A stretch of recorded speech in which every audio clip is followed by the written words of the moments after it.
Alright, we're going to have a look at Reality Composer, and you can see I've been playing around with it a little bit, mainly with the rocket. I've done a little bit of work with a tennis ball and trying to get a tennis ball and tennis racket to work together. Still haven't perfected that one yet. Now you can either tap plus in the top right hand corner to start a new document, or you can tap plus create document to start a new file. Now when you first start, it will ask you to choose an anchor point. So this means what your 3D object is going to sit on top of.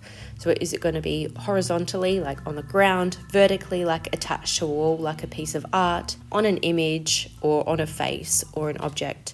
So we're going to choose horizontal, so we're going to anchor our rocket to the ground. Now, if you've never used any 3D program before, something like 3D Studio Max or Maya or even Unity, it might be a little bit daunting for you. The best thing to do is give it a go and see what happens. Just play around with it, even if you just start a new document and rotate through the 3D space to start off with. So if you tap and hold and start to rotate around, you can see that you're in a 3D environment. And you've got a grid underneath your object. Now you always start with a cube. You just need to tap on the cube and tap delete to remove it. We're going to add on a rocket, so tap on plus in the top right hand corner. Now you can scroll down and try and find the rocket through here, or you can tap on search and type in rocket. So you can see it's under toys. I'm going to tap on that rocket. And there we go, I've got my rocket. So I can rotate around by tapping and holding with my finger on the screen. I can tap on the rocket to select it. And you can see that you've got some arrows there, an X, Y, and Z coordinate. So you've got a blue, a green, and a red arrow. Now, if you're new to Reality Composer, a good idea is just to tap on each of the arrows and drag them out and see what happens. So the blue arrow is moving horizontally.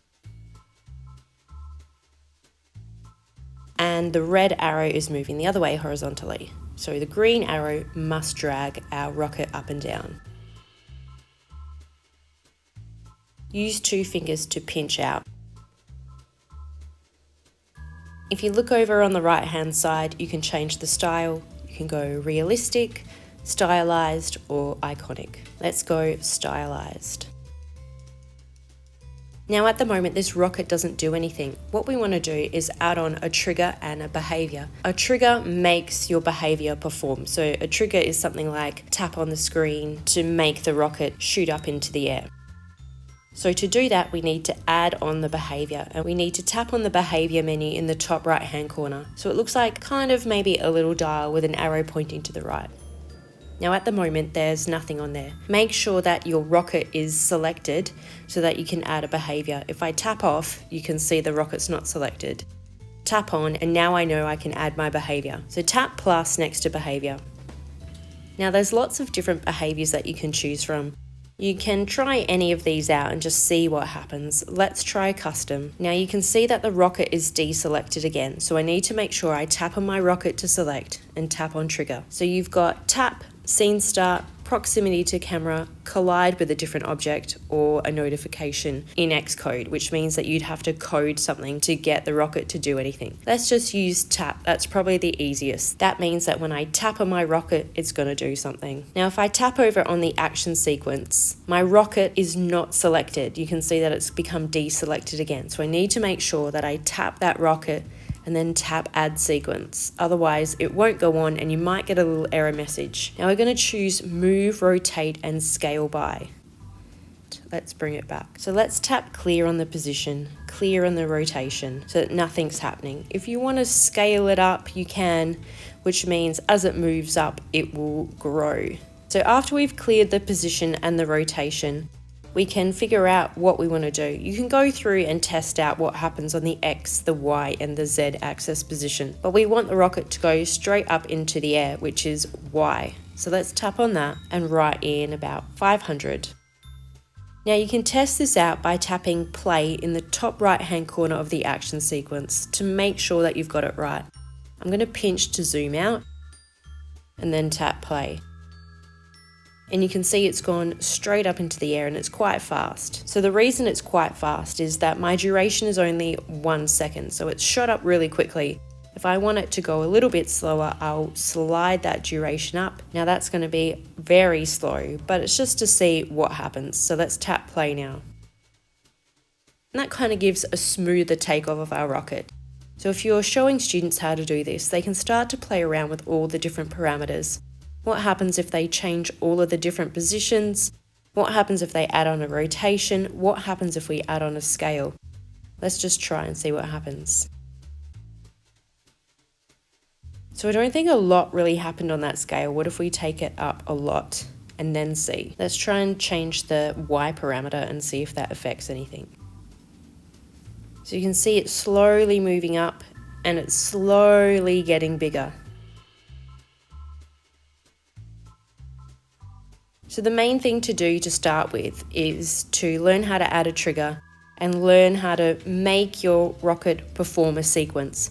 Once you've done that and you've tested it out a few times, you can then go into AR mode, tap play and get it to work in the real world. So in the top right hand corner, you can see it says AR.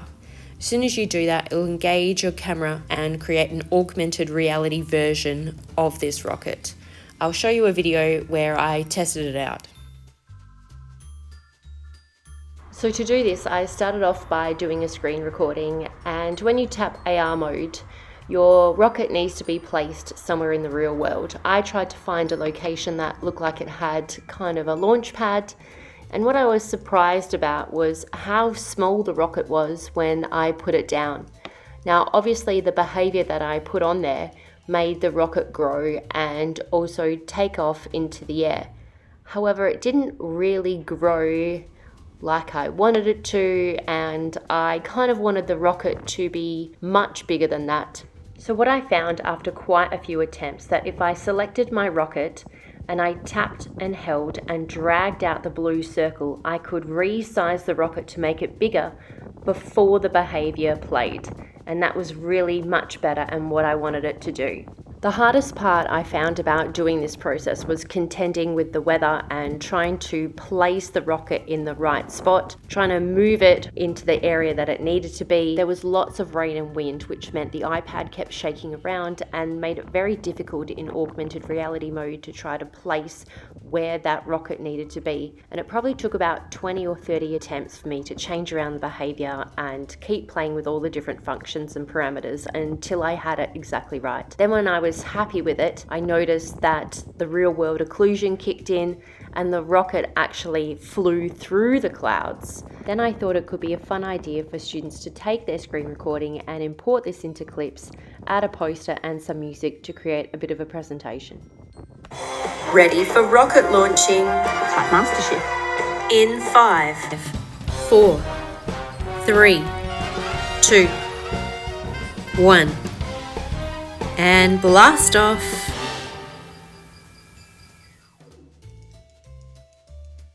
Let's have a look at this tennis ball project. Now this is a little bit of fun to play around with. You can change the parameters of this so that it bounces up and down or it rolls along the ground. To change the behavior of this tennis ball, I need to tap the behaviors menu to open it up. Tap on the action sequence and you can see the blue arrow is pointing horizontally, meaning that our ball is going to follow that arrow or roll along the ground. And you can see the velocity is 17.22 kilometers per hour. You can make it go more, which obviously means the ball is going to really roll a long way away. So if I tap play on the add force just to test this out, you can see it's gone really fast and really far. If I bring it all the way back again and test this out, it doesn't go that far. Now, if I tap and hold on the arrow and drag it up, what should happen now is the ball will bounce. Change the velocity a bit and see what happens. So I'll zoom out a little bit so we get a better idea of what's going on here. Changing these parameters around a bit can really help students to see what this ball is doing. Then when students tap on AR in the top right hand corner and put the tennis ball into the real world and have a go at making it bounce up and down or roll across the ground, will help them see what this does in real life. At any time you can go back and change the trigger or change the action sequence to see what happens. What happens if we make it go on an angle? Let's tap play on the add force. So that's quite an interesting one too, where it's kind of shot off and then bounced and rolled.